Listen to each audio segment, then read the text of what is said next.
বিসমিল্লাহির রহমানির রহিম। এই যে সিম দিয়ে দিলাম বলক তুলা গরম পানির ভিতরে। আমি পানির মধ্যে চিনিটা আগে দিয়ে দিছি, চিনিটা আপনাদের সামনে দিতে ভুলে গেছিলাম। এই যে এখন হচ্ছে এই যে বলক তুলা গরম পানির ভিতরে আমি এই যে সিম কিছু দিয়ে দিলাম। এখানে এক দু আরও কিছু সিম আছে, এই যে সব সিম দিয়ে দিলাম। এখন হচ্ছে একটু বলক উঠবো, বুঝছেন? একটু বলক উঠলে আমি পানিটা ফালাইয়া ঠান্ডা করে চিনিটা দিছি দেখে দেখেন কালারটা সবুজ, যত সবুজ ছিল এর চেয়েও সুন্দর সবুজ হয়ে গেল।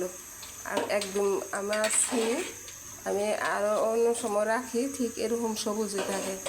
রান্না করলে বোঝাই যায় না যে অনেক দিনের ফ্রিজের সিম। আপনারাও ইচ্ছা করলে এভাবে রাখতে পারেন, ইনশাআল্লাহ ভালো থাকবে।